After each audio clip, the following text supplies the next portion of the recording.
Okay. So welcome everyone. I'm standing in for Chair Councillor Kinawat because he's got the flu and he will be in and out. He will be on Zoom. He assured me this morning by email, but I know that he is quite unwell, so we might miss him, but we do have a quorum. So I'll just ask Ursula if you would like to open with Carrick here, please.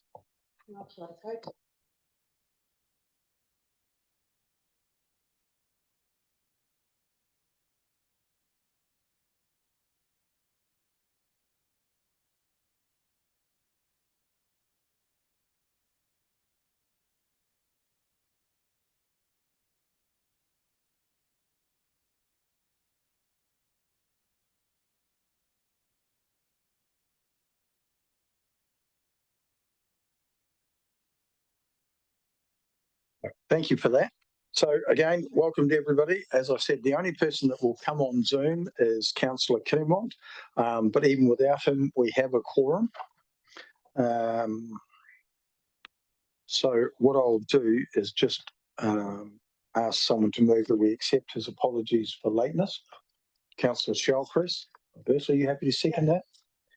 Ursula seconding that. So I'll put that. All those in favour, please say aye. Aye. Against? Carried. Declarations of interest? None. Right. Reports. So how we're going to go through this, I'm going to be in David's hands. I've gone through the report again today as well as earlier in the week. So I had an hour this morning. I was able to go through it. So we've got a motion, but the report covers a number of subjects where you've made some small changes to what was in the original one. So I'll let the staff speak to that.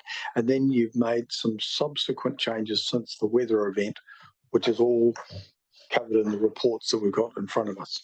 So over to you, David, and your team. Thanks, Chair. I guess this isn't something I just say, oh, let's take it as read, let's adopt it, off we go. But I think, yes, we can go through line by line and just kind of flag anything that is suggested to change potentially from the original report. But there's also a number of things where submitters have put in their say, and we feel that the report has sufficiently addressed it without any further change required. So taking your lead, I guess how thoroughly would you like to go through this? Should we just address each line? It's mostly that attachment 3, the staff comments and recommendations, where we address each submission and each part of each submission as to whether we feel that there needs to be a change or not. Some of that is quite repetitive, particularly for the horse ride. I'll let Ursula ask the question first. Yeah. Kia ora. I think it's pretty self-explanatory, but there are some themes that I think the committee will need to discuss around things that the submissions have suggested, that you've suggested a response to, and whether the hearing panel feel it's sufficient. And those relate to the climate resilience. Yeah. It relates to connectivity, ecological connectivity.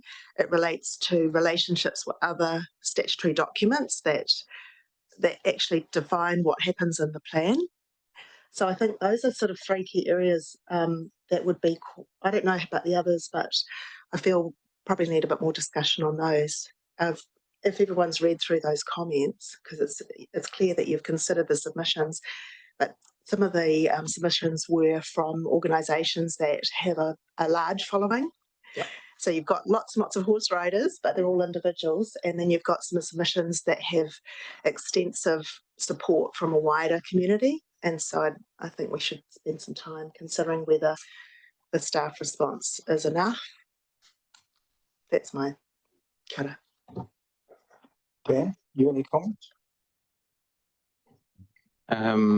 Yeah, I'd definitely like to have a discussion with the panel. I haven't talked to Mike, and I've talked to Kit about some bits and pieces in here. Haven't talked to Herschel about anything yet, so I'm definitely probably keen for a bit more of a discussion just to make sure we've ticked all the boxes and got all the information. Not sure what that alarm is going, but we'll just check it in the back because we've got a lot of batteries in behind there. So we'll just take a moment for that. I just wanted to say thank you for the report. I should have said that first. Thank you for the report. And I think it's very good how you've laid it out. And it was very clear and easy to read. And and I understand the parameters of this hearing. But yeah, some things go beyond that and the plan will be impacted by them. So that's really where I'm getting at. How do we solve those things? Yeah. Yeah, it's always a challenge with a plan like this, which is kind of a staff guidance plan. It doesn't have a significant statutory status or role. It certainly is subservient to other legislations and plans, but it's important that we consider those other things. Absolutely. I might ask Paul your input. Not personally having done a lot of these deliberation kind of things. How would you usually approach this? Taking on board Ursula's comments that we gravitate to the big chunky stuff as soon as possible. I still suggest that we basically go through each of these subject groupings as per appendix attachment 3. So basically staff and myself do a quick once over lightly on it. Panel talks about that subject, move on to the next chunk, with the knowledge that some of those bigger ones later on we don't want to run ourselves short. So, and things like the horse one, even though there might be several pages, we can deal to that pretty quickly. So that's what They are certainly grouped in topics. So like the first one is river management. The next one is motorised vehicle access. So you've grouped them there. So if we just do it by topic, because certainly, and that will end up covering relationships, climate, and what was the third one? Was Connectivity. Connectivity. Yeah. Sorry. That's the point, is that those chunky things go across all of the subjects. And so they're sort of things that we need to discuss. And then this is the actual, what you want to go through is great. That's then we just sort of tick off what you've done. But it's also considering on that broader level would be good, I think, still. So in some ways, we could just broadly talk about climate resilience, relationships and connectivity, and then go through the different subjects. And we might get through this quite. Or if you'd like the all of the multi-subject submissions are at the end, so we could start with that, get that, because that'll flush out, I think, most of the ones, and then go back to the other stuff if there's time. I'm relaxed because I didn't know I was chairing this till 9 o'clock this morning when I arrived. Sorry, Mr. Chair. Yeah. I actually think it'd be quite quick to go through those initial first ones because they're very repetitive and it's very clear what the staff are advising. So we could get that out of the way. And then the multi ones tease out all those things really, don't they? And then we've got chance for discussion.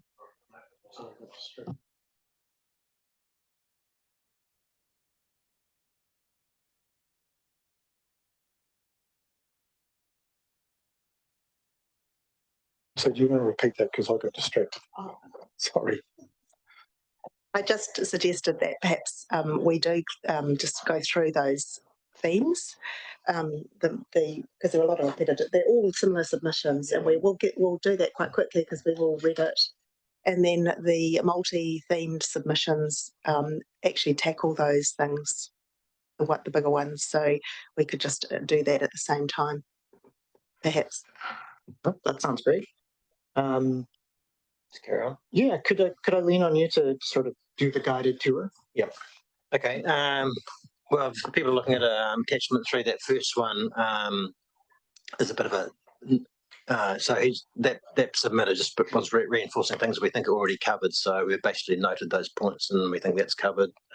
So I'll just pause there, but hopefully there's nothing on that one. Then we can get into the next one.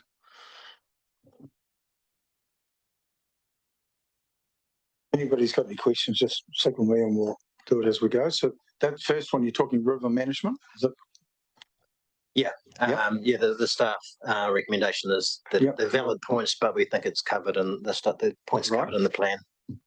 Yeah, it was a fairly general submission, not about any particular element of the plan. And so just what his views on, the biggest risks to the river and moving towards a softer kind of bank treatment approach, which is covered already in the plan. Ursula? Kia ora again.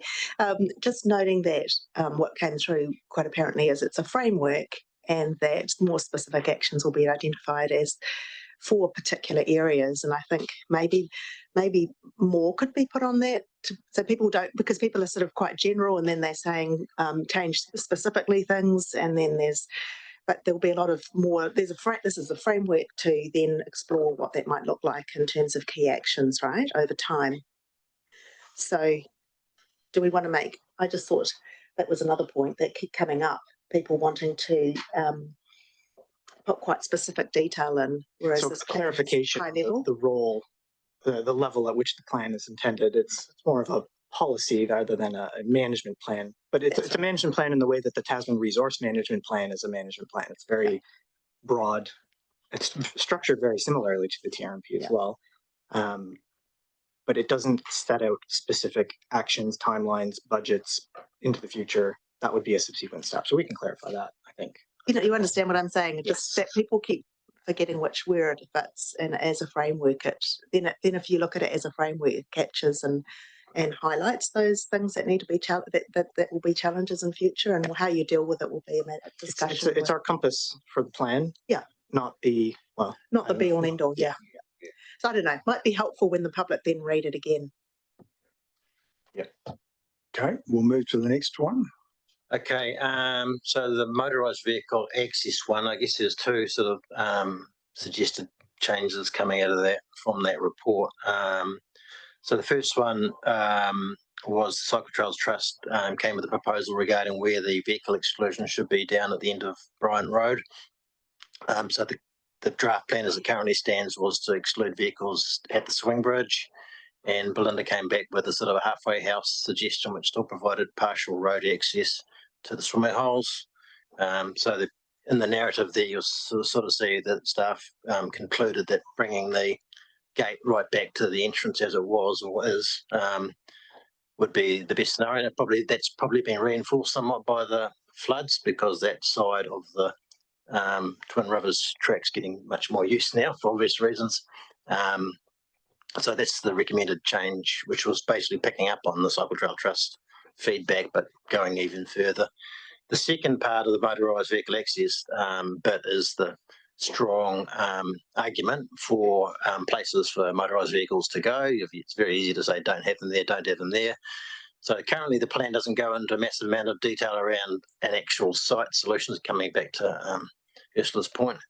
But there is a strong commitment currently to investigate places for these people to go, not necessarily only at the park, but somewhere within the district as a whole.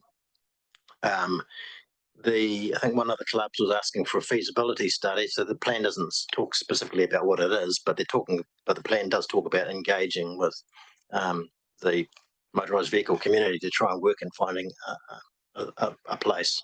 So those were the two themes, and there was those couple of changes. So open up on that.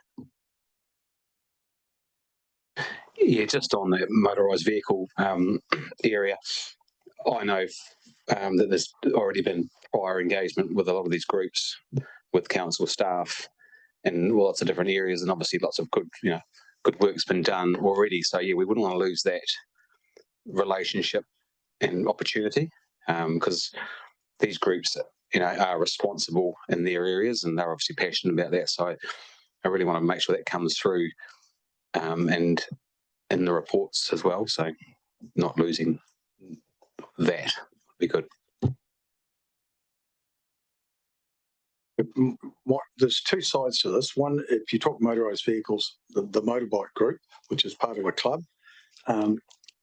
if they want an area and time, they would need a consent. And they need to understand the principal reason for the park is actually flood control.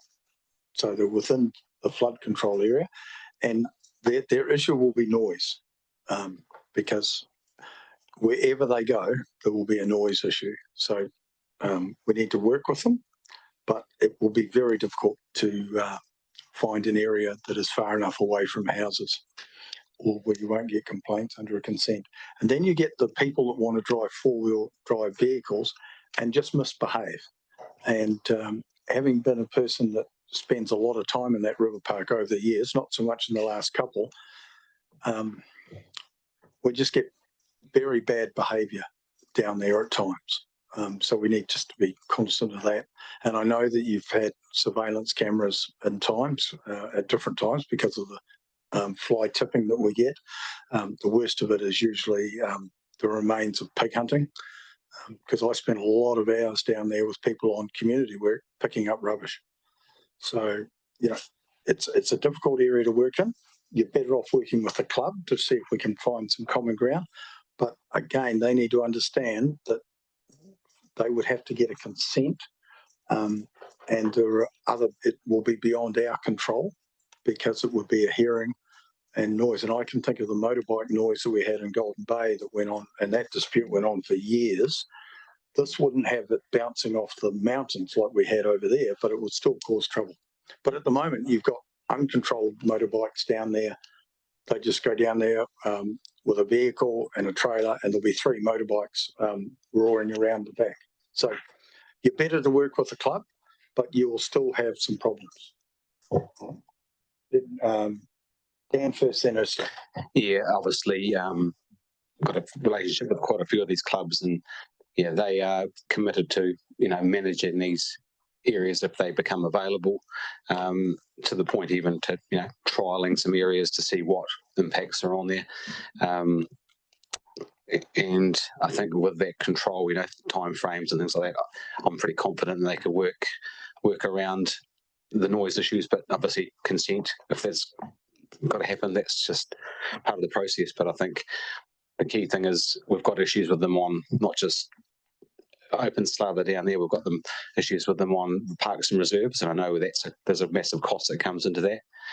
Four-wheel drive motorbikes riding on reserve land and causing damage on that. So I think that for me is one of the opportunities we don't want to miss in this space. Ursula? Oh, kia ora. Just adding to that, you're right. I think the clubs are that's something that is already quite clear in the plan to work with them, and that's great.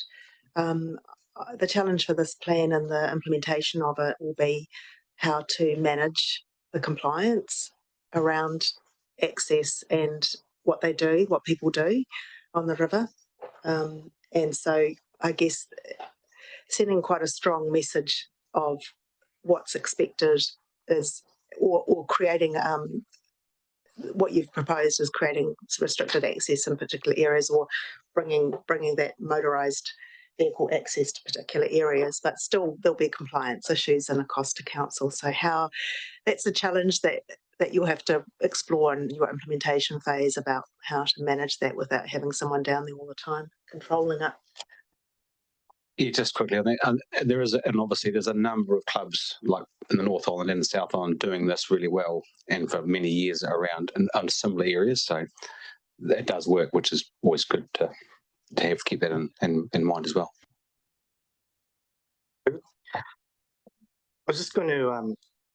I think this is the understanding, but I just want to get out there. There's really 2 separate but related issues. Like you say, I don't think it's the motorcycle club, 4-wheel drive club people that are causing the issues. There might be some slight overlap in the Venn diagram of riders here, and there's definitely benefit in having a formal place where this activity can occur, because it will remove excuses for that kind of antisocial, destructive behavior. But they're definitely 2 different issues, and I want to make sure that we're not targeting or vilifying, the people who want to do it well, but still recognizing that there is a significant, issue with uncontrolled access into the park and compliance that, to be honest, is going to be incredibly difficult and expensive to fix. So I think if we don't already, making sure that we're kind of acknowledging that in the plan is, I think, going to be a good thing. I think you do, and I'm very aware of it, because you just couldn't police it. from our point of view. You know, your best issue will be some form of cameras that we already use where we have problem hotspots. Okay, so the best bit will be for us to try and work with the clubs where we can, and that's what you've got here. So I think we've made progress. All right, we'll keep going. Right. So yeah, there's quite a number of submissions regarding horse riding. So the few sort of themes came through there. A lot of the content was regarding the proposal to not provide horse riding access between Lower Queen Street and State Highway 60. The reason that sort of landed in the first place was basically because of a lack of sort of space for floats and things. So the submitters made it reasonably clear there's local horses that want to historically have access to that area, and also because it's a relatively small opportunity. It's a relatively small piece of the riverside because you can't really go upstream, which David can explain why, and you can't really go downstream because of the cycle trails. So, because there's local users, the staff recommendation here is to change that to enable that existing use to continue, but not necessarily to get too carried away building big car parks for visiting horses, because it's just a little bit restricted there. A lot of sort of concern regarding lack of opportunity for horse riding. So there's a strong theme of there's a lot of access has been provided for through the plan, both sort of Chellies Island, both sides of the river, a lot of places. So we didn't necessarily think they've been shortchanged particularly overall. And the third area was regarding the proposal to not have horses on the Twin Rivers track. The drivers for that was mostly around lack of parking opportunity at either end. But now with the flood damage, it becomes probably reinforced not having horses on that section for the time being as well. So that was the main ones, I think. Yeah. Yeah, I actually thought some of the people were quite demanding in what they wanted. When you have a look at, we already provide Rough Island and the eastern end of Rabbit Island. There is a shared pathway on the cycleway at the end of Pew Road, which is grassed, and it says for horses, because I remember when it was put in, there was a gravel bit plus a grass bit, so that gives them some access to the river because people swim the horses down there. I thought the change to having an area from Lower Queen Street to the Appleby Bridge was sensible. Very hard to make a connection from there to Rough Island, and I don't see how we can do it. And it's outside the area of the park anyway, places. So having dealt with the riding community, and I have family members that have been part of it in the past, and one still has horses, very hard to satisfy them. But in actual fact, with Rabbit Island being so close and the whole of the eastern end of Rabbit Island, they're able to ride their horses on the beach and just inland, and Rough Island, Equestrian Park, I don't think they're too badly off. So I thought what you've done is quite accommodating.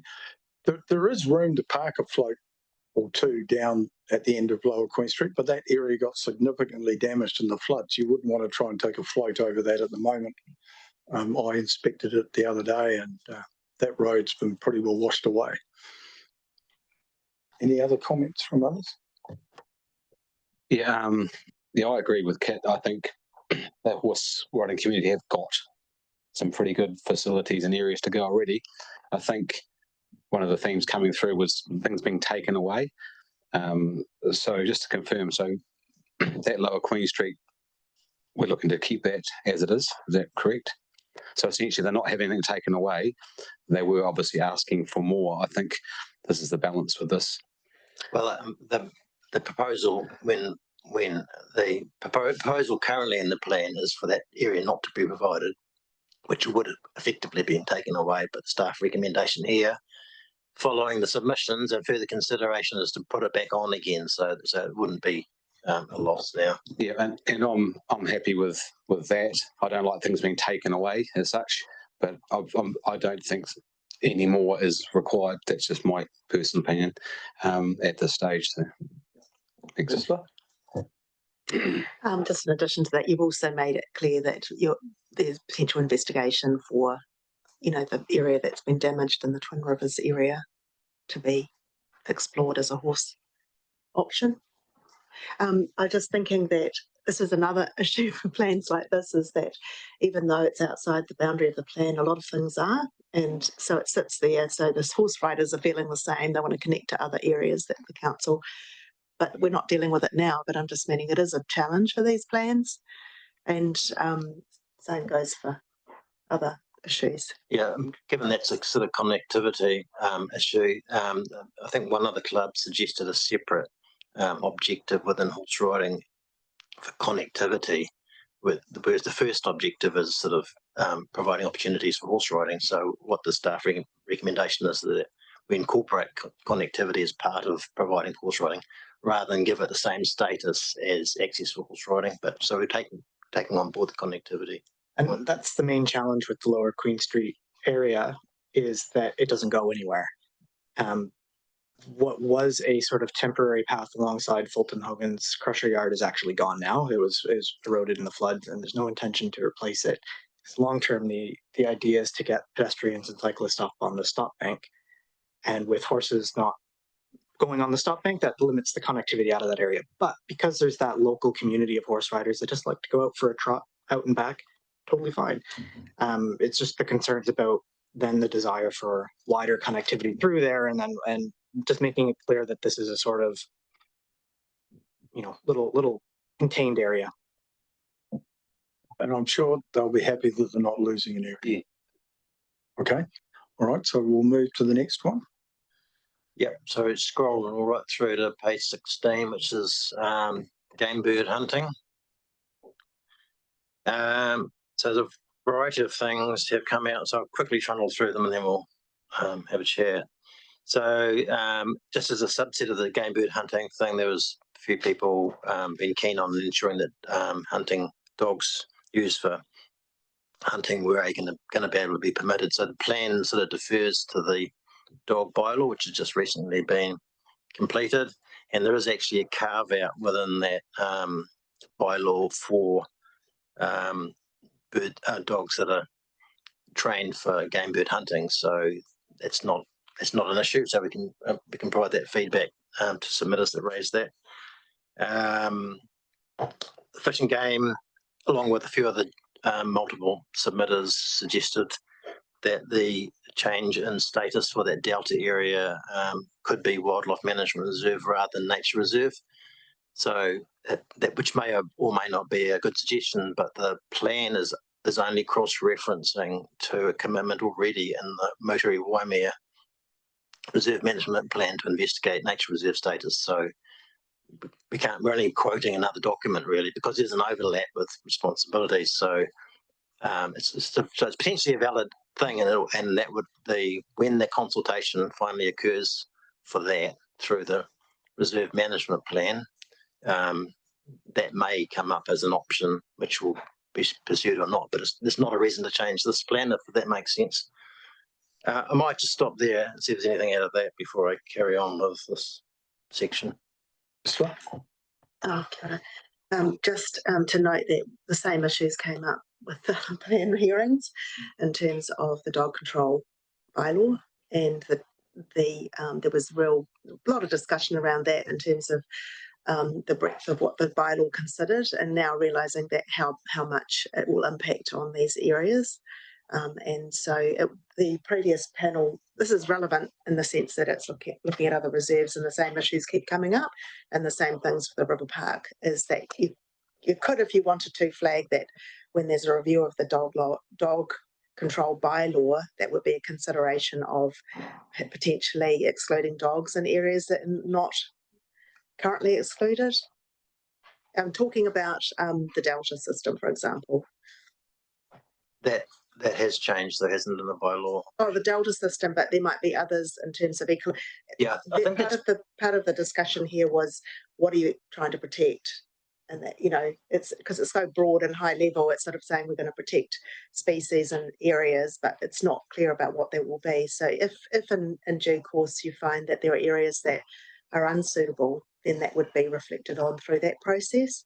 Yeah, I'm pretty sure, without looking at it, I'm pretty sure there is a policy along those lines relating to the dog bylaw review in terms of inputting to that. Oh, okay, I didn't see it. Yeah, I'm but pretty that's sure okay. there is. But I'm just thinking that we have the same problem with the other one. So at the moment, it's all, I mean, nothing's to change. Well, even at the moment, even the dog bylaw only covers the Pearl Creek area where there's wider areas of council administered land that aren't caught by that change. So that even that needs to be tidied up, not counting anything else new that might come up in the meantime. Yeah, so you've got three issues. You've got the dog bylaw. You've got game bird hunting in certain areas, but people have got to get permission. And you had the duck season where there were certain days that people went duck shooting down there because that was part of the Great Taste Trail, the cycling. And then on top of that, you've got native birds that you don't want disturbed as well. So really the Waimea Mootree management plan will have more effect than this and the dog bylaw, I would have thought. But what we heard from the hunters, and it wasn't a big number, but they were active, was that they still wanted to retain access. They didn't want this to stop them. And this doesn't stop them, as I see it. But there are other higher, should I say, higher plans in the hierarchy that actually have controls rather than this. And I'm talking dog bylaw and the Waimea Mootree plan. And they've got to comply with the Arms Act as well. So, you know, there's a number of others, but I know there is a small but active group of game bird hunters in that area. But they know they've got to comply with the law. Dan? Yeah, just on the dog bylaw area, obviously I sat on that actually, which is a whole lot of learning for me just on where you can take dogs, and then there's obviously areas that aren't covered by it, and that's sort of essentially not free for all, but so those areas could possibly be picked. I'm just getting my head around it, could get picked up in the next review of that, which is 5 years. I think it's every 5 years, isn't it? So the areas that possibly aren't in there now, because I know the areas that are in there are obviously conflict areas or have got a reason to be in there. So there is potential to pick them up through that dog bylaw policy. Anything? No?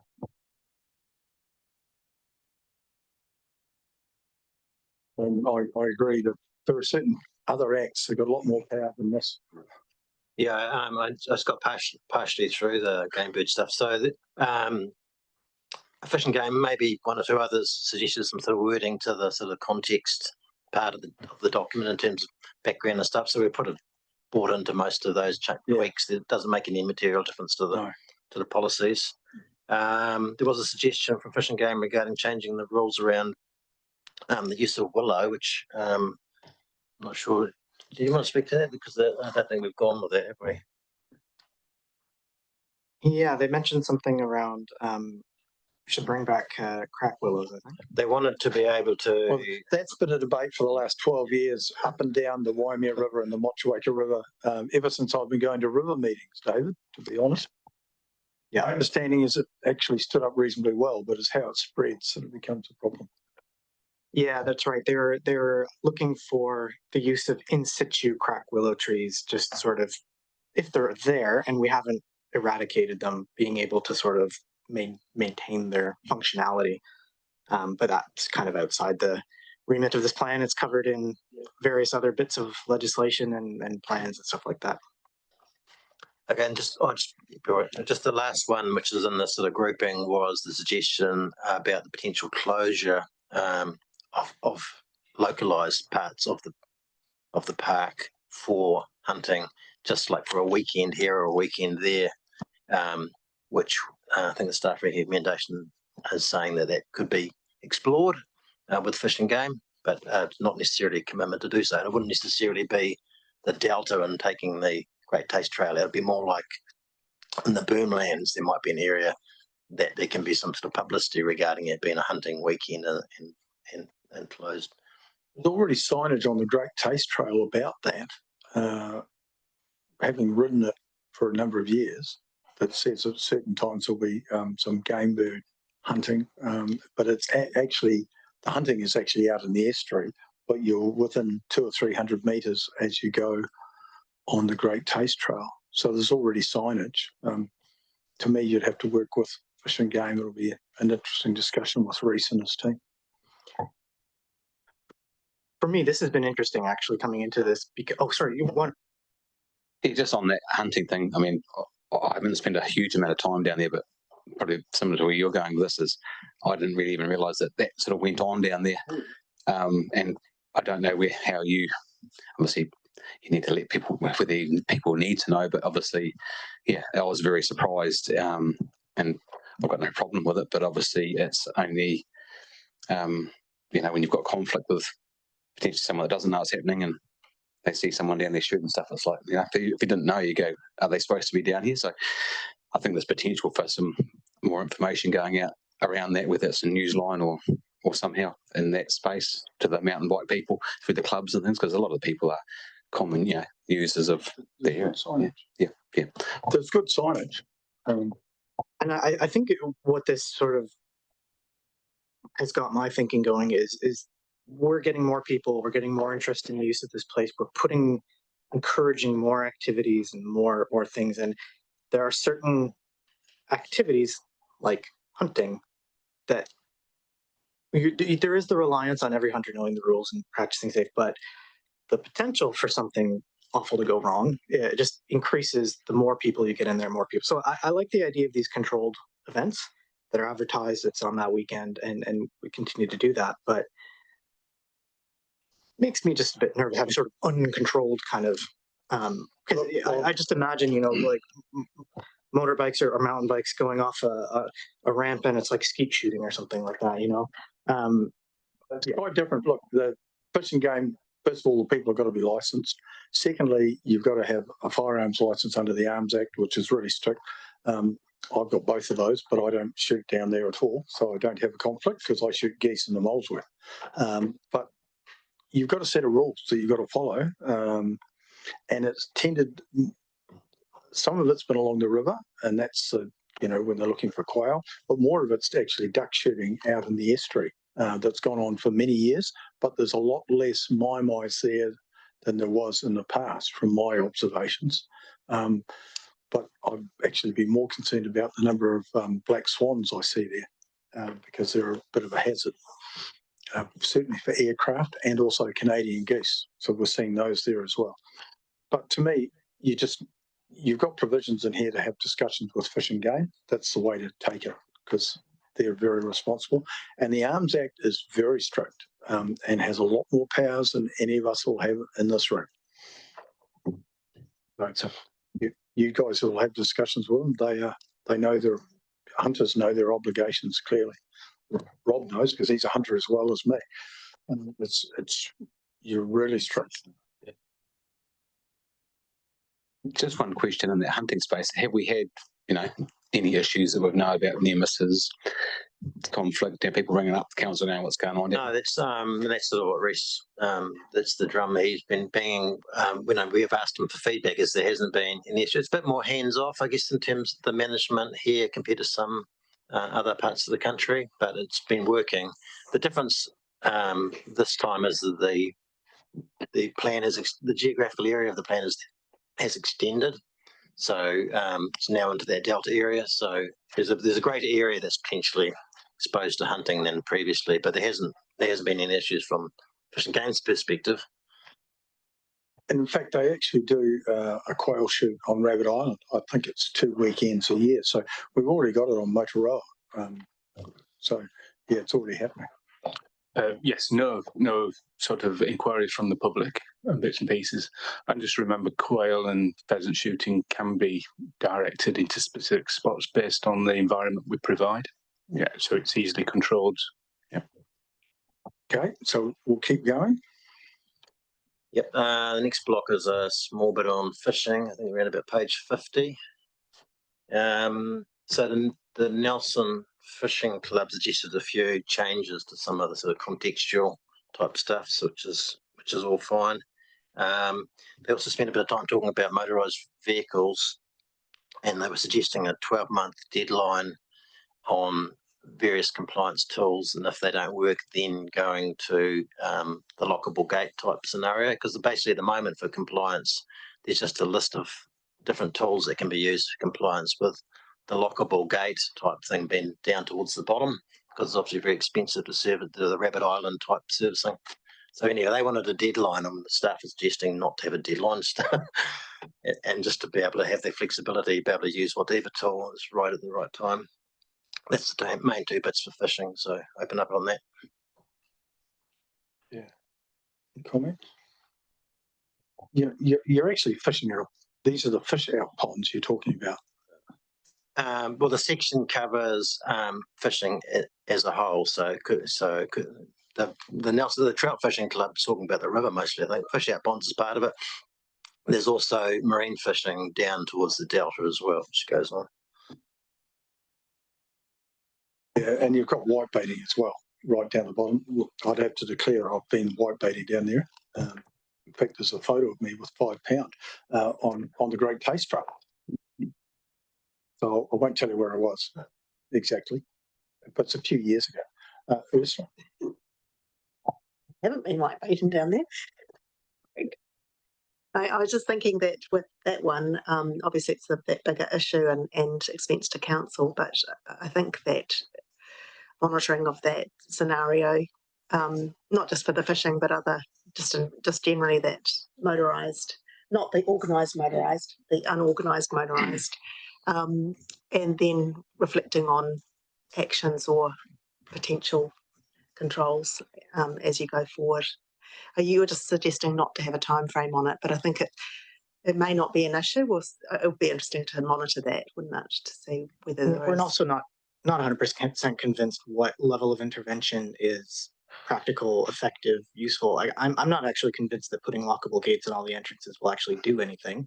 They'll either just go around them or just cut them off or pull them out.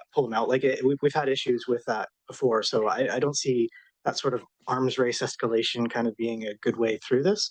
It's probably more along the lines of surveillance and compliance, that kind of thing, which is a long-term thing. The last part of what I was going to say was that obviously there's potential to fund,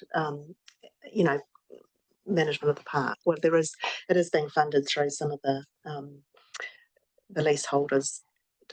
So I guess it's just prioritising what that's used for in the long run, depending on what the issues are as you move forward.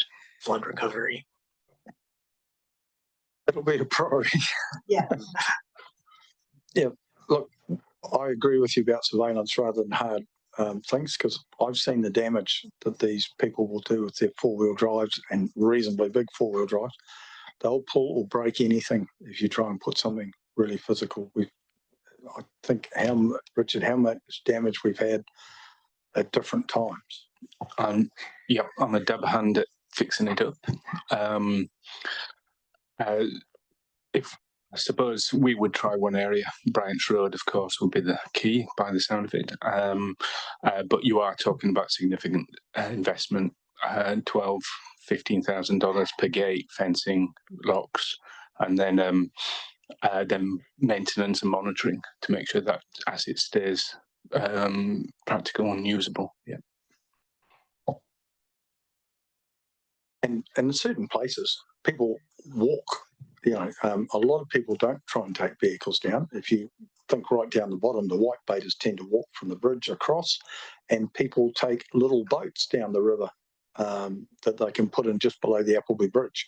So, the white baiters are reasonably innovative. They don't want great big vehicles. They'll take a little boat with nets and things like that.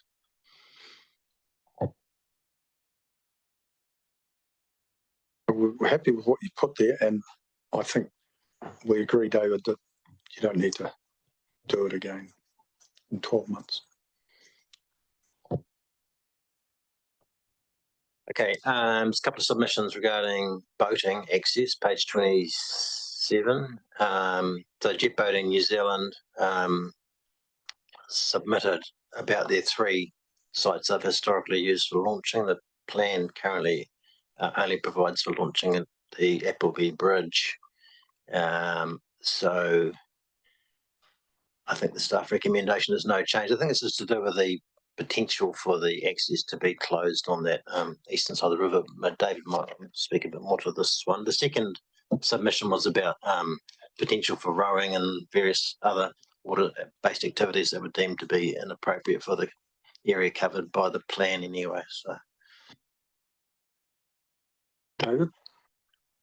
Just to add about the current launching sites, which is just a de facto thing. I don't think there's anything in any plan that says that this shall be a boat launching site. It's just because it's accessible by a vehicle, you can get down with the boat.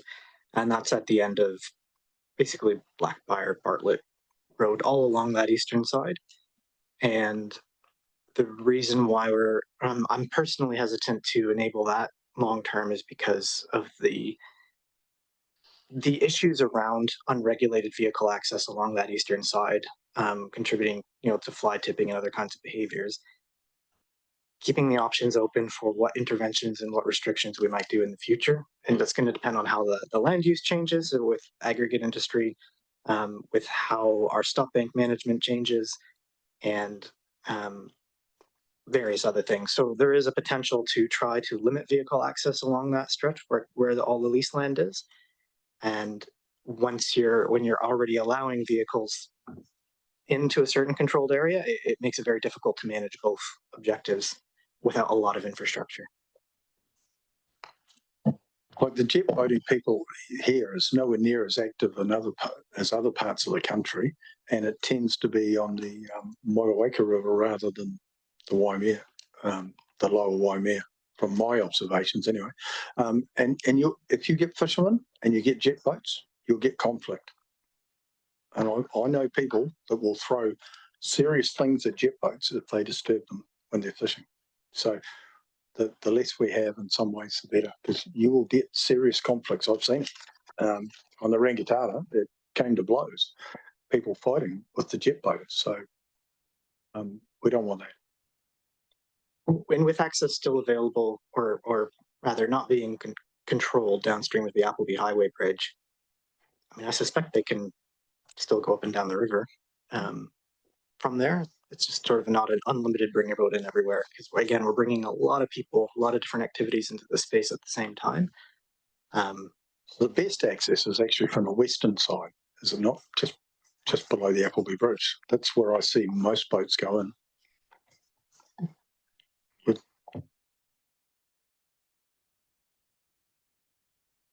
So you said no change considered necessary. I did note further on that you talked about jet skis and the problems that they could cause us.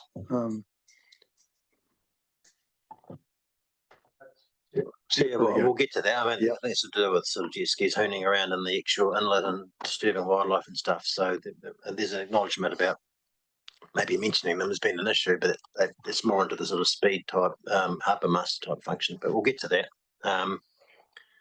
So the next section is the gravel extraction processing stuff. So David can probably speak to this mostly, but the plan as it's written currently obviously provides for river-based gravel extraction, which is a key part of river management. It also provides for berm land gravel extraction, but with some sort of parameters regarding how and why it can be done, but still provides for it. And it probably puts pressure on whether the processing should continue to occur within the stop banks or not, and considers a risk-based approach to whether they remain there or not based on risk. But David can probably pick up from there. Yeah, I think that's important because of the during the weather events we had. What was your comments in relation to that? Well, they did get wet. The flow did go through the aggregate sites, and that was useful in a way in that kind of exemplified. That's the situation I want us to be looking at. Having aggregate, processed aggregate that comes out of the river on the river berm isn't a big deal because it's the same material. It's trying to limit the mobilization of that material, and that can be handled through good site planning and stockpiling and other sorts of controls. What became clear, though, is that there are other things stored on the river berms than river aggregate, like soil and other kinds of materials brought in from outside the river park and stockpiled there. That's because that's where the contractors operate. And controlling those things are more of a focus for us moving forward and making sure that we limit that. Because fine, like soil, topsoil, that kind of stuff, that will just mobilize and go out to the bay. And we know that sediment deposition and all that kind of stuff is a huge problem in the bay. And we're trying to want to limit that. Can we not control that by their lease agreements? Yes. Because if we think historically, the company that had the lease where they had the crushing plant, which has now got a bitumen plant on it, and they didn't behave particularly well when they left that site. Yeah. They left it like a rusting hulk. And I remember visiting your transport manager, Richard, complaining about it on more than one occasion. And then we had considerable problem getting that lease signed because they had to clean it up before they could start. So as a river user and a ratepayer, I want to make sure those companies are behaving in an appropriate way. Yes, Laura. But I just wanted to support the advice of the staff in terms of working closely with those leaseholders. And given that there were problems in the last flood with them not removing the machinery and bits and bobs, and they've got extra things in there as well. So having clarity around expectations of that lease is really important. And also reflecting that it's, well, obviously another key thing in here is one of the bigger picture in your diagram. It's not just it's flood management, but it's soil conservation and water quality is massive. So that aligns very well with what you've recommended. I just wanted to point out that for Naiwi, it's not just mitigation, it's actually reciprocity for being able to use a space that is so financially lucrative. So that's just something that I wanted to add. And well, actually go. Yeah, I'll go. Yeah, obviously, we talked about the tidying up and things being left behind. Obviously, I've had a wee bit to do with that with Richard just down there looking for certain bits and pieces, and that's definitely not good enough. And I think we've got to, be better at that. And it was sort of like, well, who's in charge? That was pretty loose, really. The other thing was that financial side of it. I know one of the submitters was talking about $1 million had gone into an area, and then it wasn't. I think I've heard someone saying that they weren't too sure whether that was actually a correct number, but probably around those financials. Because so is that gravel extraction basically back to Ursula's comment? Is it actually is it making a return it should be making? Like, are we clipping the ticket enough in that space? Those are interesting points. The bulk of the gravel extraction out of the Waimea is from the berm land. So Charlie's Island is going to make up the bulk of that for the foreseeable future. And there are likely other berm areas that have not yet been excavated and could be and restored to wetland or other sorts of more positive floodplain use. There is not a large, reliable annual supply of river gravel in the Waimea, certainly not on the order of $1 million. So it's a finite resource.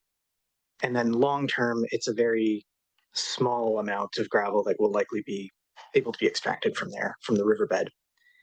So that's that kind of thing. The finite resource that is there, though, will be very useful in terms of the park and achieving some of the goals and long-term transformation and restoration of the park for the long term, as long as we don't get any more floods.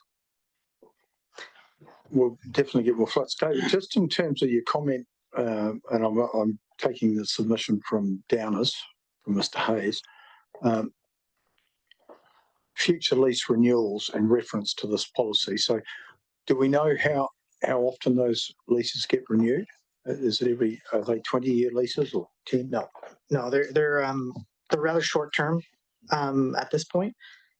And it's important to go back to the 2010 plan, and the baseline for what we should be considering here was that gravel processing and all that was to move out of the park. That was the intention. Obviously, we're 15 years on from that now, and that hasn't happened. So this plan is more pragmatic than that. It recognizes the fact that there has been significant investment of these facilities. They are important for the region. We just want them to be good practitioners, good, tenants, and run their business responsibly. And if we can get to that point, we can talk about longer term leases, because that's what they're pushing for. They want longer term leases for security so that they know, That's relatively simple then. If they want a longer term lease, they have to behave. yes. Simple as that. I'm an old term copper. That's what happens. You want a longer term lease, you behave. Simple. Otherwise, you go somewhere else. Yep. I think that point that you make there in relation to this policy 9.22 is very relevant going forward, because they want to stay here. We heard that loud and clear, because it's the problem with gravel is the cost of transporting it a long way, isn't it? So, I remember we ended up with a lot of gravel down in Murchison when we had to protect the state highway, but it was so far away from where we needed it. So it took years for that gravel to be used. This gravel is close to where the majority of it's needed. So it's become very valuable. Dan? Yeah, because that was one of the things I heard coming through from the submitters in that space, was they wanted that certainty, so then they could invest in the future. So, and it's not an appropriate place a lot of times for that level of certainty. It's exposed to flooding. It's within our stock banks. They're still occupying the stock banks. There are historical issues here. The plant has expanded significantly from what it was in the past, which is, but all of that aside, pragmatism, good for the region, all that kind of stuff. Let's just be tidy, not bring in other contaminated stuff that's gonna be an issue. Let's control the dirt from going, and then we can talk about a longer term lease. But ultimately, the bulk of the gravel is finite and will eventually no longer be there. And in that case, does it still make sense to have a plant there? Well, if you talk about the iwi perspective of looking after the environment, this is what they have to do. Yeah. And there's an acknowledgement as well that the lease revenue that you get from a crusher plant is significantly more than what you would get from a pasture. So there is let's use the opportunity to get the park into a good long-term state while we have the opportunity. So kaitiakitanga is all about that balance between the livelihoods but also maintaining something long term. So what's been proposed is exactly that. Right. So we're at one. We'll keep going. Just before we move off that, I just wanted to clarify internally the current, for the processing, the current policy has the onus is basically stating that processing will be transitioned from the park unless risks can be adequately managed. So I was thinking cross table clarification whether is that changed, or was the performance criteria that are suggested part of that risk assessment stuff? Well, that is a good point, Paul, in that one of the comments was clarity on exactly what we're talking about when we're talking about risks being mitigated. And so that it's not maybe as arbitrary and we can't just make up the rules as we go. However, this not being a statutory document and it's a guidance sort of policy document, we're always going to have that flexibility to adjust as we need to reflect changing situations in the park. Follow-up conversations we've had with the submitters, I think, have put them a little bit more at ease, because I'm mostly talking about environmental risk, not flood risk. The flood impact of those facilities in terms of making the stop banks over top and that kind of thing is negligible. It's the environmental risk that I'm concerned about. And once we get through that and put some of those environmental controls and other sorts of good practice type things in the leases, I think it'll be smooth sailing. So sorry, Mr. Chair, one last comment. So in terms of assessment and monitoring of the situation in terms of environment impact, how are you looking? I know you'll discuss it with them in their lease arrangements, but what are you thinking in regard to that and their reporting or your monitoring of their operations? What are you thinking? A lot of it will rely on incorporating reporting requirements into the leases, i.e.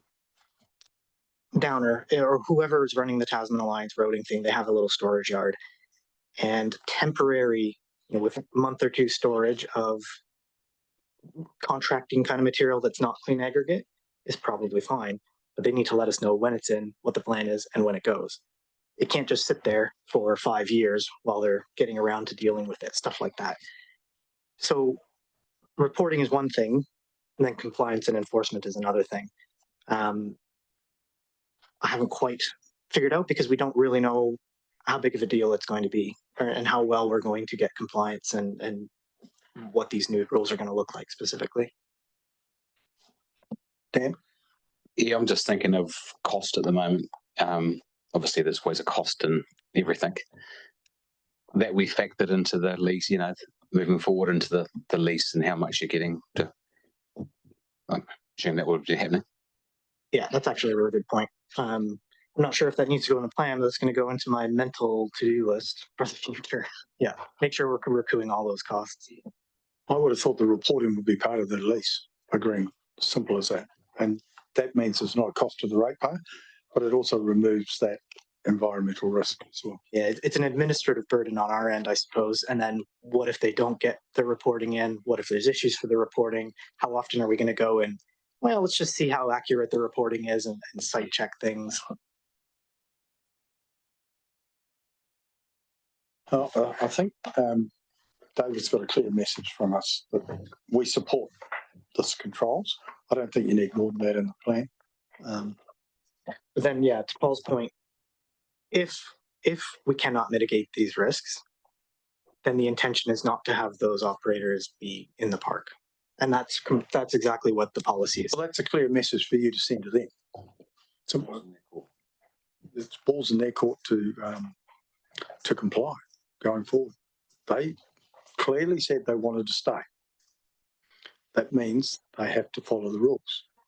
Simple as that. That's what it is.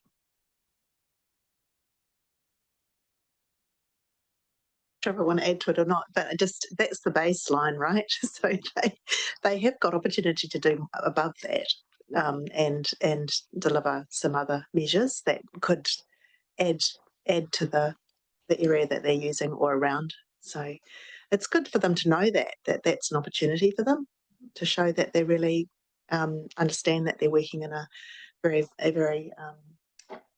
well, moving, fragile flood.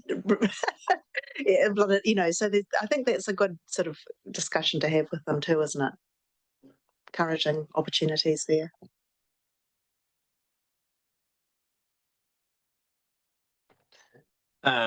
Okay, there was just a couple of individual sort of ones at the end of page 65. One was from Stephen Sutton, just suggesting there wasn't enough coverage in the plan regarding other commercial activities. So there's a couple of little minor things there. We didn't think any changes necessary. And similarly, there was one submission regarding spending obligations that would arise from the plan. But the plan currently doesn't sort of determine any sort of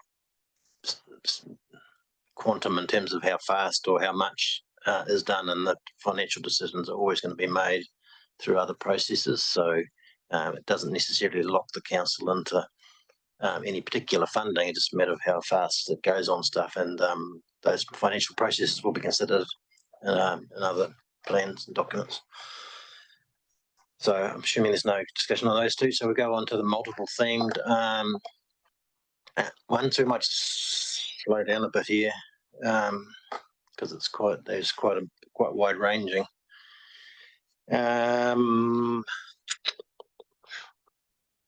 So in several submissions, so just to start with a minor one, in several submissions there was a objection to the word sports fishing as a term relating to the freshwater fishery. So the staff recommendation is just to change that to trout or whatever fishing. More specifically, just to take that out, it's no big deal either way. So that change is sort of accepted. There was a similar suggestion regarding drone distances. This plan just cross references to the council drone policy, so it doesn't necessarily set the distances. So there's a case of providing feedback to whoever owns that policy within the council, and they can subsequently change it or not as they see fit in the future. Climate change, yes. So climate change came through in several of the submissions. So I mean, it's obviously in the plan, but the concern was, I guess, that the sort of the higher level mention of climate change implications hasn't necessarily run through down into some of the specific policies. So that's there's acceptance of that, and I personally haven't got down to the level of looking at policy by policy, but the staff recommendation is that we should do that just to make sure that we've got it flowing down sufficiently on implications that relate to specific policies, to make sure that the policies don't counter the direction or the implications from climate change projections. Maybe I'll just stop there. I can have a chat around that before we carry on with multiple ones. Ursula, you want to start? Yeah, I think that was a really good point made by the submitters, because it's pretty upfront at the moment, particularly with the recent events. But I think that that's reflecting on the conversations across New Zealand in this regard. I think it's really important that the plan reflect that in greater detail, and what that looks like, I'm not sure, but really making sure that there's awareness of those considerations and that they flow through the plan. I think that's really important. The other thing that I wasn't sure about is that you've got farmers leasing land, right? So this is quite a hands-off approach and waiting for their farm plans to be written. But there is opportunities for council to actually be a bit more prescriptive in terms of the lease arrangements. So you haven't chosen that path. So is that a...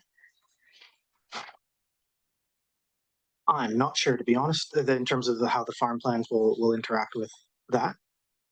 If you know anything, Rob, or... That's a moving beast if you Yeah. think what's coming from central government at the moment. Well, that's why I thought perhaps it's important to have some idea of what you're expecting from those leaseholders in those areas, because that could be quite, and have that clarity, and then they've got clarity, and that's partly often what farmers actually would like to know. Well, I guess on that, we know roughly what the farm plans will require. So if it was done via the lease with the expectations of what the farm plan is, that's just a requirement of the leaseholder. So we don't have to wait for the legislation, because our approach to those farm plans is very pragmatic and working with the landowner anyway. So I don't think it'd be particularly onerous. And it does then improve that measure of, your reciprocity. If you're going to be a user of this space, then you're going to be a good steward. I don't think there would be our catchment team would easily work through some of those things. Does it also, sorry, through Mr. Chair, it also creates opportunities for staff to have a good relationship with those lease holders. It sounds like it's counterintuitive, but actually works incredibly well when things are clarified. That's what I hear a lot from those situations where people just want a bit of certainty and know how to work through what's coming up and what the opportunities are to give back. They may not know themselves, or they may not have considered them. Just on that farm lease, in that farm lease space, how many different leases do we have down there? And are they? I've sort of understood through the grapevine that's kind of, they're there just to sort of almost manage the land. It just means you don't have to deal with it yourself. Takes away the headache of having to essentially maintain areas. Is that where is that the kind of the gist down there? And is it viable? Is there opportunity in that space? It just seems pretty bit loose, like everything else down there. Yeah, historically, it's just been a way of managing like weeds and keeping the fairway clear, that kind of thing. It's relatively low impact. I mean, depending on how many cows you get on there, I suppose. And that's how it's been in the past. And so we've had some fairly long-term tenants. I think Paul might have at his fingertips exactly how many leases there are. There's a few. Some of them are just pure grazing. Some of them are like the leases that goes well with the aggregate are there. in terms of viability for the long term, you know, looking for, yeah, the goalposts are always shifting, right? Like, I know there are comments in here somewhere from submitters about are cows still appropriate given, you know, the nutrient loading they put into the berm, and should we use sheep instead? Cows also cause quite a lot of damage to stop banks going over and over and trucking along them and all that kind of stuff. So should we limit cattle and just have sheep in the short term, or should we decommission all of it and just put it into sort of a low maintenance kind of floodplain forest? Yeah, well, that's sort of where that was going into is, you know, after this flood event, do you know how many of those farming areas were damaged to the point that the lease you can't, and where does, you know, can't use them anymore? Where does that sit? Does it stop paying and they just sit there, or do you have to fix them up? Is, you know, that's kind of the stuff that starts ticking over in my head. Yeah, and well, the beauty of these leases is that if fundamentally the land is for river control, and there's always if a flood comes, any time that we need the land for river control, we vary the lease and carry on. There were some of the lease blocks, particularly up the Waimea River, part of the river park, that were damaged, cut off, fences down, that kind of thing. And we were going through the process of just adjusting lease areas for the time being until we sort out actually what it's going to look like after the flood recovery. So there might be some change in that space from this event. Essentially, yes. you might go down a road like, why are we sort of, you know, kind of bothering this approach, right? There are areas which are probably no longer viable for leasing, like relatively small ones up the Waimea. But most of the rest of them it'll just be a boundary adjustment, put a fence back up, which is mostly the responsibility of the leaseholder, to be honest, and carry on. Ursula? I just wanted to note the fact that you know, the land use will change over time depending on climate and all the other factors, but it's not quite as simplistic as what animals you have. It's the stocking numbers, stocking rates, and all that kind of thing, and where the fences are, and so it's actually much more complex. But I think that it's that being able to consider those things over time as things change, depending on, you know, some places will be marginal, and that, you know, you've got that all set up, pretty much. Yeah, and it's a strange thing where, you know, a past practice to kind of just passively graze the land to keep the weeds down turns into a more intensive fertilizing rotation, kind of intensive use kind of pastoral activity.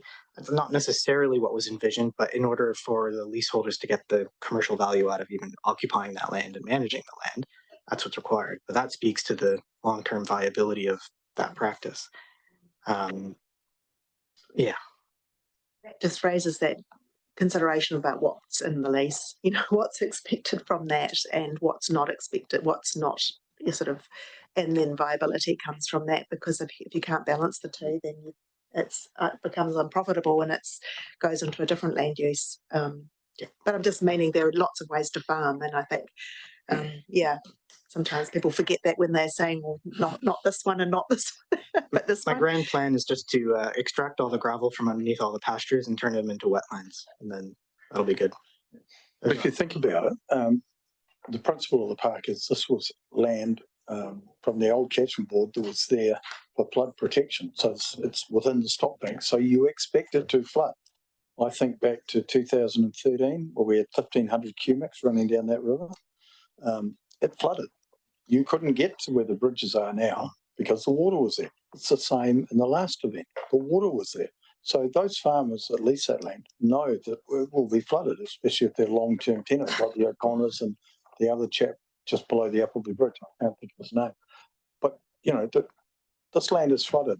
I have generally seen single wire or 3-wire electric fences because they don't get caught up in the floods. You don't get all the damage. Whereas if you've got sheep fencing or that other type of fencing, you get a lot more damage to your fencing than simple electric fencing along there.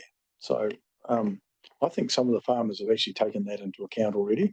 And it fits with the climate change that Ursula's talking about, that you know this area is going to get flooded, so you don't want them to do inappropriate things within it. And I think that's what we just need to spell out. Yeah. You know, because it's... Sorry. Yep, no, yes. Just wondering whether we're still on the submission by Forest and Bird, or whether we're just talking about themes now, because I had a question about, I just had one question around, do we know, because Gillian's point was about the protecting taonga and threatened species, but do we actually know enough about what is there to put in appropriate management, or is that an area that needs more work? Because she's sort of saying these blanket, they're quite high level. Do we know enough to know where to protect areas or not? I don't know. I would think that would more come from the Waimea Estuary group that is well funded by different funding streams, that is doing a lot of work in that area rather than us. But, yeah, but the two of them should inform each other. Are interconnected now, so that whole area has been interconnected. So how will that work in terms of connectivity between the Waimea Inlet Forum and this plan, because they go together? How do you envisage that conversation going? I mean, the values section of the plan sort of outlines what we currently know, which is a pretty broad brush. But if there's a commitment, if there's a policy commitment in the plan to protect important species or whatever, then the staff in implementing the plan will need to know. If they don't already know, they'll need to. Have to be part of the work program is to establish that. But broadly, the deltas of high value and the river berm lands is of low value. But there might be some nuances in amongst that, and especially if there's restoration work going on. So something that might currently not be that flash, in time might become quite important. So. Yeah, it doesn't. We don't explicitly say in the plan need to do X survey or Y survey, but in giving effect to those policies, staff might choose, in conjunction with a strong community sector, to get survey work done in different places so they know what they're talking about and can manage it. I think the work's been done at Pearl Creek is a good example of that. I've been down there when they've been doing training programs about Anangahua, it was Ananga and White Bay in that particular area. So, but that's with the Waimea Inlet Forum with other groups as well. It wasn't coming from this, because this area particularly has never had much money. And the basis of the river park is flood protection. That's what it was for. So I think we just need to make sure that we are taking account what other functions are going on in this area or in the surrounding area. To me, I think that would be useful. So do we need to put something in there that just says take note of, because it's in the very lower part of the river where you're getting into that, not river berm, but nearly the estuary, aren't you? Where those higher values are. I think you've got somewhere they're working in partnership. I know it's with iwi, but I think you've got partnerships with the Waimea Inlet Forum. There's a second section about how some of the things to do to give effect, how to make it high likelihood that you're going to give effect to the plan properly. So there's a strong theme of kaitiakitanga and working with others and tracking progress of plan implementation internally between different council departments. There's a few different things in there.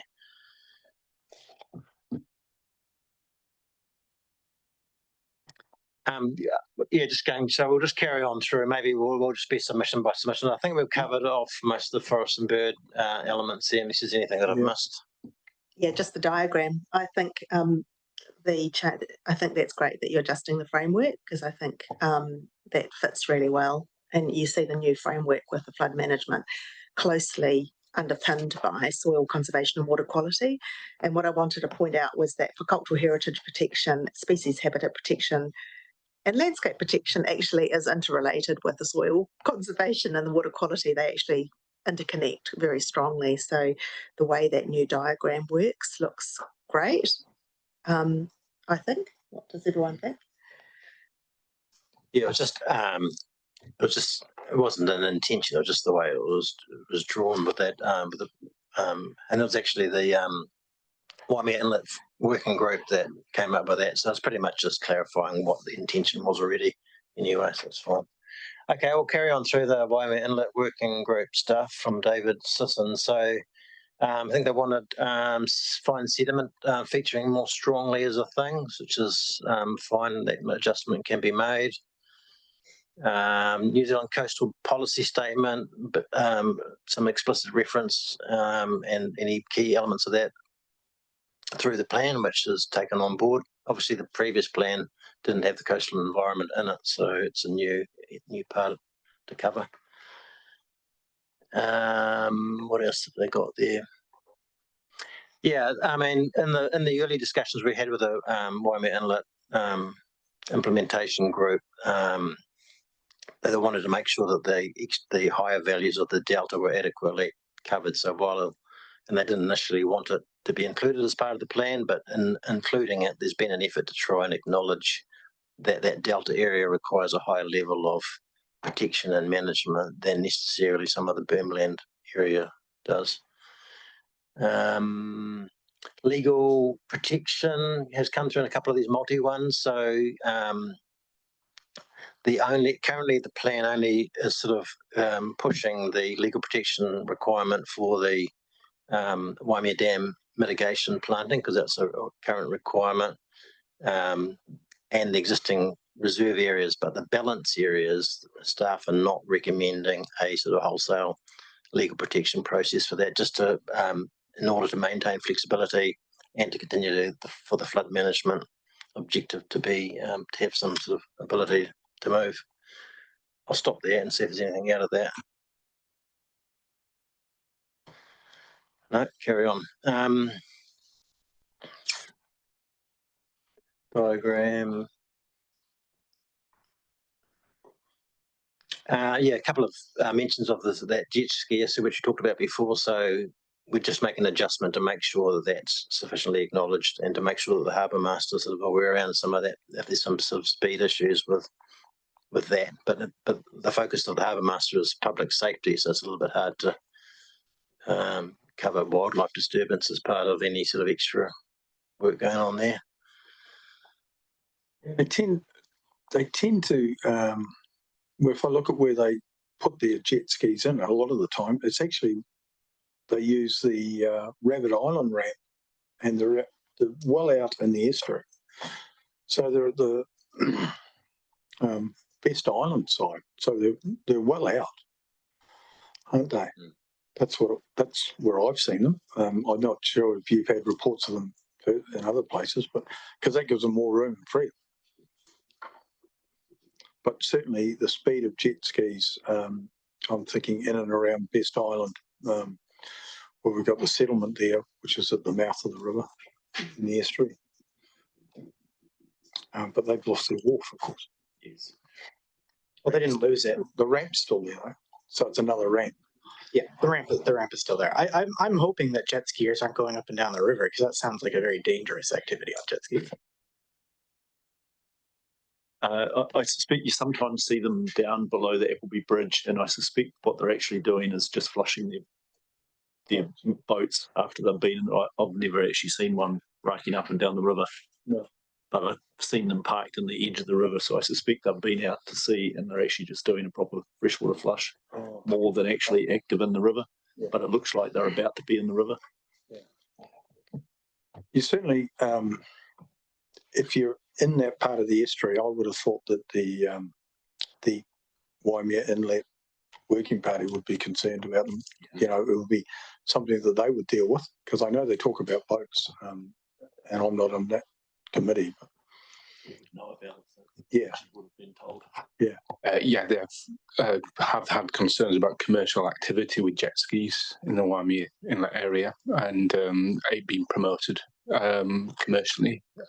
So the impact of increased usage. Yeah. Can you just do you say commercial? Jet ski? Yes. Just explain that like a bit more. So companies hiring out jet skis for tourists and for people to use, and promoting the Waimea Inlet for that activity. Yeah, no, you don't. Like I said, it's not not an ideal situation. Got no problem with commercial jet ski operation, but not there. so that's outside Port, our area, really, isn't it? to add that because you are working with these groups already, particularly the Waimea Inlet Forum, that those things all can be talked through as they come up, can they? Yes, yeah.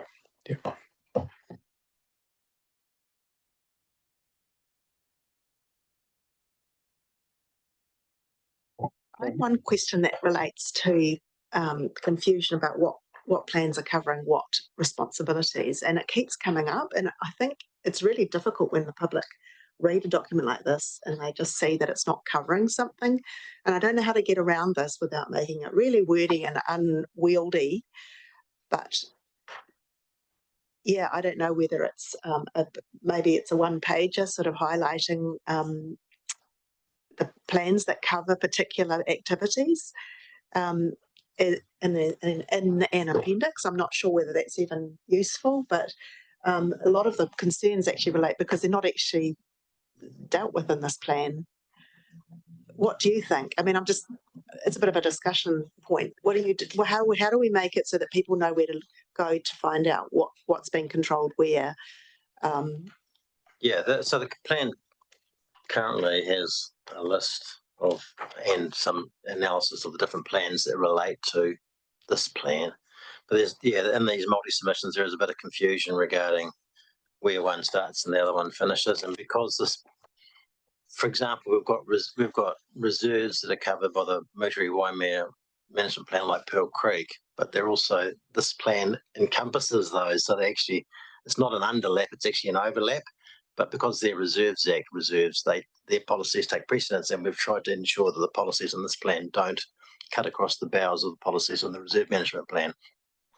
And a better understanding regarding that this is sort of it's a broader sort of general council policy type direction of travel type document rather than it being a statutory beast like these other ones. So there probably is, well, it can have a look, but we do cover off all the plans that have a relationship with this one, with the exception of the New Zealand Coastal Policy Statement that I mentioned. But we're going to have a look to see if there's some way that we can make it a little bit clearer how they relate. Maybe it is a picture, I'm not sure, but I understand why submitters may have got confused. But obviously each of the submitters will be getting a reply, so there'll be an explanation as to why their suggestion was or wasn't picked up. So as part of that, we can explain as well. It's a bit of a strange one in that the only reason this plan is coming together is because council happens to own all of this land as just freehold land. It was consolidated at some point in between the stop banks for flood protection. It's not a one of the like Reserve Act reserves. It's not this or that or that. It's just a big old block of land. So this plan is about our role as a landowner and what we want to do with the land. It's not really anything to do with our regulatory role, for example, or Resource Management Act or this kind of bylaw stuff. It's just how do we want to manage this land for the good of the community and the good of the environment, all that kind of stuff. Goes back to pre-1989, the old catchment board, and they had this land and they put in these stop banks well before I came here, so they were here in the 1960s. Yeah. So they're quite old, probably done in the 1950s, to be all honesty. So, and it's about managing the use of that land. So yes, and then Dan first. Yeah, that just gets me thinking a wee bit. Obviously, other councils around the country have the same scenario. Is that something you've talked to other councils about and how they do it, and they have a plan? And one, for example, is Gisborne, the Waipoa River that goes down that main valley there. They own all of the berm land, or the majority of the berm land along that river, and they just lease it out for grazing. There's not a significant amount of other activities going on there. Like we're cramming quite a lot into this river park because of its proximity to Richmond and its attractiveness. And I can only imagine that there are other similar situations, and typically leased out for grazing to cut down on maintenance. And pathways along stop banks and other kind of opportunities where you can find them. Very similar situation. But it's that odd kind of landowner role. We're a landlord here, not a regulator. Well, there's a bit of a crossover there, but Oh, just pondering. More pondering. Hopefully, we'll finish on time.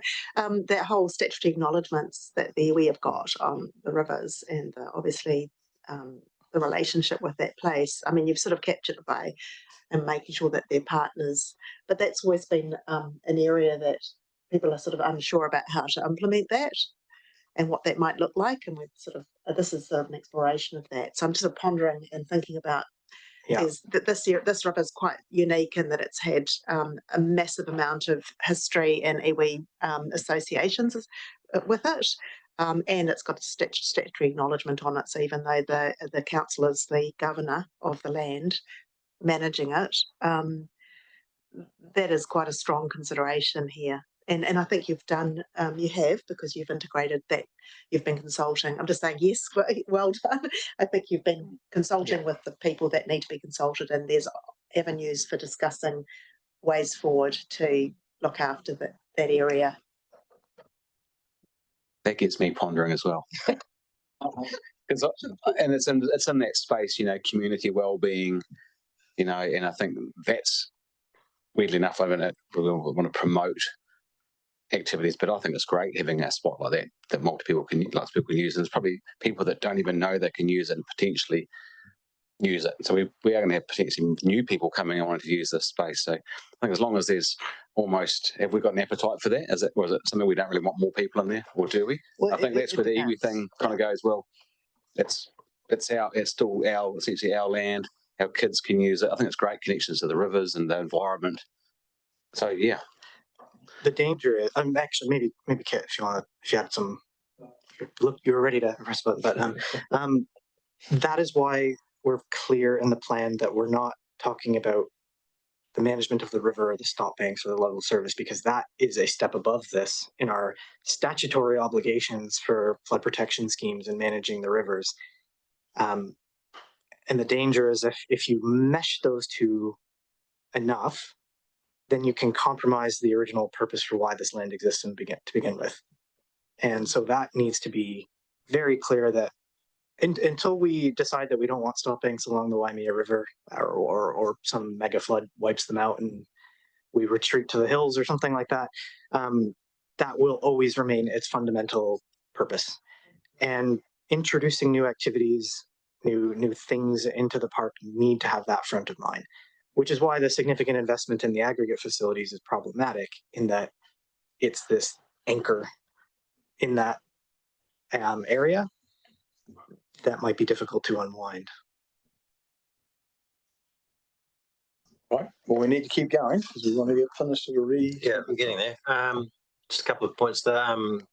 There is a couple of other councils that I've engaged with, like the Hutt Valley. Obviously, got that big floodway running down the Hutt, and I've been talking to Canterbury Regional Council. I've got equivalent stuff with the Waimakariri River and stuff. So trying to nut out some of that stuff to do with vehicles and stuff. They've got some good parallel stuff that we're looking at what they do as well, which is a similar thing, council-owned pieces of land. Probably one of the main other ones that's come through on these multi-subject submissions is this whole Kiuta, Kitai catchment wide based approach that sort of makes a lot of sense, and then the fact that this plan is just a very localized portion of the whole catchment, and why don't we do the bigger picture thing?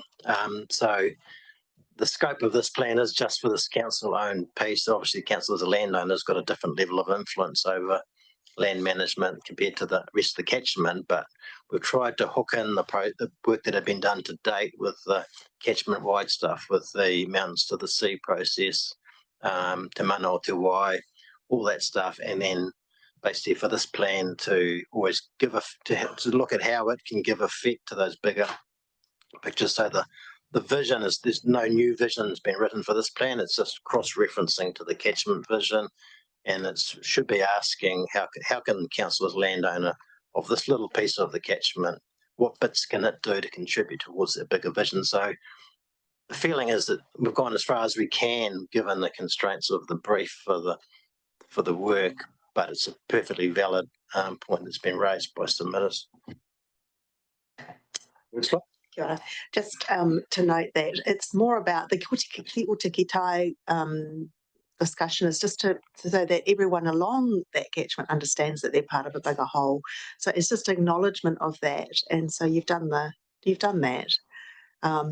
You're not managing, well, in other forums, you're managing the whole river, but this particular thing you're managing. And so being cognizant of that and referring to those things is pretty much acknowledging that what happens upstream will affect this parcel of this portion of the river, and what happens within that portion of the river will affect the delta and the estuary.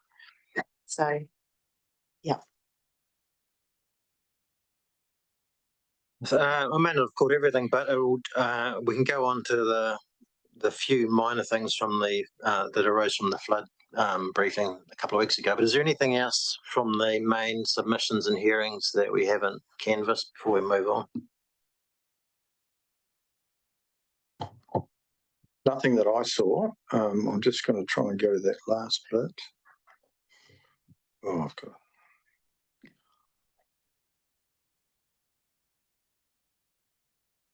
Right, so that was Ursula.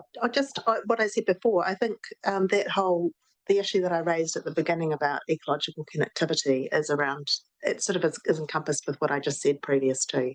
So acknowledging and understanding that you're working within a bigger system, and so you can capture it that way. So I think you've done that. I'm just looking further at the comments in the next submission, but yeah, I think that's all I need to say on that one. Yeah, there's sort of one. It's just trying to get that balance right because it's going to be council policy. You want it to sort of form some good guidance for staff to be able to some parameters or guardrails in terms of direction of travel, but you also don't want it to be to string up to force David down a certain avenue, not give him flexibility. If something happens next year, you still want it to be nimble enough for the plan not to actually cramp his style in terms of making the right decision at any particular time. So we tried to hedge that about right, hopefully. Okay, as per the discussion a few weeks ago about the floods, there wasn't a lot that we thought needed to change. It was mostly around just updating some of the narrative regarding, cross-referencing to some of the damage and that floods do occur as per recently.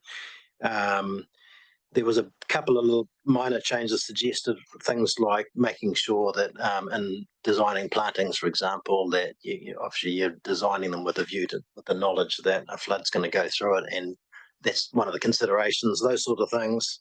I think we'd already covered quite well in terms of any sort of construction, any sort of hard features within the flood with stop banks that you basically wouldn't want too much of that, and if you did, you had to make it pretty bomb-proof. So I think we'd already had that reasonably well covered.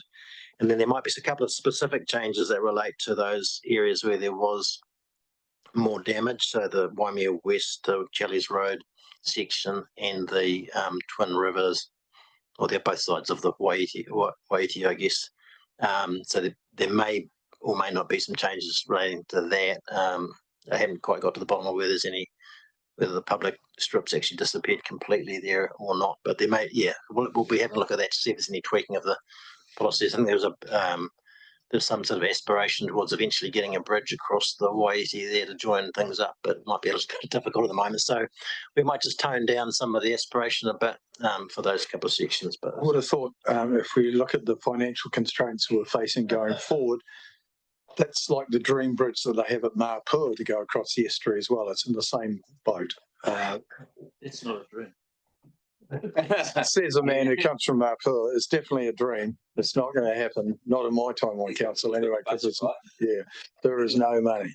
The interesting thing about that, you talk about the confluence of having I've walked over that in the summer because it goes dry, but you wouldn't be walking over it at when it was coming down at 400 cubics, and the bridge would have been gone if you'd put one there. So, it's just that, you go from a dry river where it runs dry in the summer to the Waiti about 300 metres south of north of the weir. It'll run dry, and then you can have 400 cubics coming down. So that gives you the sort of range that we get.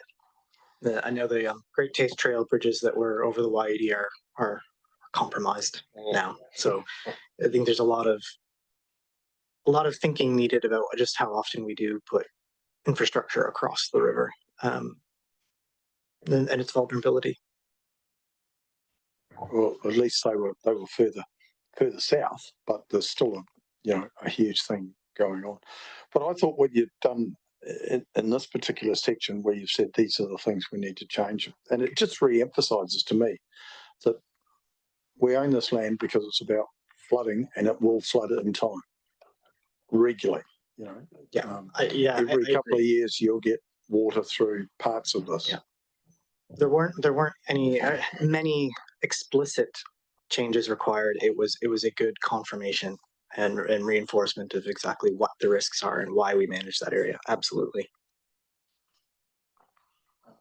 I think that, but that long-term recovery, what you'll do on that Twin Rivers thing will, how much of that infrastructure was actually insured, you won't know yet. The stop bank was insured. The stop bank that got wiped out. So we'll be working on that. So the rock protection would have been, but impact to just our berm land of the river park and other private land, no, that's not insured. Yeah. Yeah, because some of that river park land where Mr. Byrne, where I've been to have a look, we lost a 50-metre wide strip. So the river had moved a considerable distance. And I think his strainer posts are somewhere in the stop bank. Yeah, the good thing is that the river park berm land bore the brunt of it, but it did migrate into his private title as well. So, anything else from people? All right. I've just got one question. Obviously, I met you early in this piece, just being obviously a independent, sort of coming in and expert in this field. Would there be anything that you sort of go alarm bells moving forward with this plan? Anything in particular that you'd be concerned about? And it's obviously a pretty open question, but I think from the 2010 plan, we knew a lot of things had changed since then. So this has picked it up, brought it to the next level. We're not saying it's perfect, but and as it stands, it's a council policy document. So it's sort of extra to any statutory obligation the council's got. So the council's sort of bought into having some level of commitment towards managing this area for multiple outcomes. It's put a few lines in the sand with this draft sand in terms of where it wants to go, and it's committed to working with others to achieve that. So I feel like we've got a lot stronger Te Ao Māori sort of element working through with the statutory commitments, acknowledgements and stuff. So I feel like we've landed it about right with the changes that that we talked about today. Yeah, obviously like to thank you for that, because obviously I know one of the council meetings when this plan was being talked about, us having to make a decision to go with it, there was a few councillors that sort of said, why are we bothering? But I feel pretty comfortable that got some good knowledge out of it, and hopefully we can move forward with it. So yeah, thanks. Ursula? Kia ora. I just wanted to thank you for all the hard work and thought that you've put into this and your support to the panel. I think, it's been a really good process, and it's a living document, and hopefully it'll evolve as it needs to meet the needs of the community. But it is about community wellbeing as well, and living within a very changeable space. But it's a great opportunity for Tasman residents to do a lot of amazing things there. So, yeah, kia ora. Just one more. I heard that word flexibility. I think as long as there's enough of that, you feel like there's enough of that in there, that's probably a good thing too. So thanks. Right, so what we have to do is we've got a motion. Was there another one about changes afterwards to if there are any editorial? Is that? Because I can't see it. I'm on a different page. So I agree that the hearing panel provide a report that includes the findings.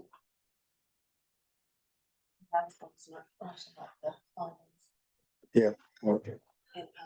What's on number 6? Was it- Oh, that's just the minutes. Oh, right. So we've got to approve them. You won't need it. It just goes straight to, well, that's the committee that I chair, so that's relatively simple. All right. So, Ursula, or you or Dan, happy to move what we've got there? So it's just going through it, the changes that we've noted. All right. So Ursula's moving the motion. Moved Ursula, seconded Councillor Shellcrest. Any further discussion? None. Well, I'll put the motion. All those in favour, please say aye. Aye. Against? Carried. Now, I'd like to thank Ursula and Dan for both doing this with us. It's a lot of work, and the staff in doing the work as well. It's never easy working where you've got so many competing groups and you're trying to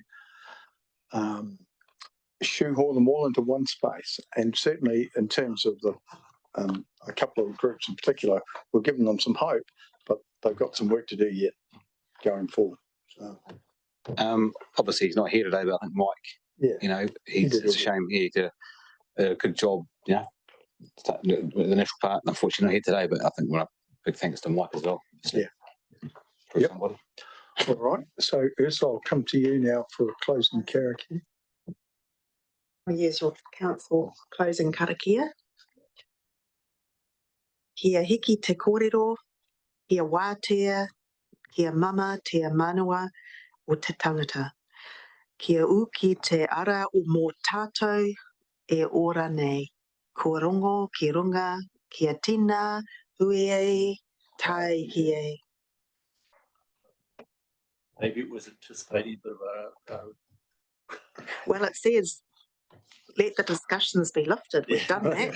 Yeah. Clear away and ease the hearts of the people. Have we done that? Keep focus on the path of life. Peace is upheld. Say yes. All right, thanks, everybody.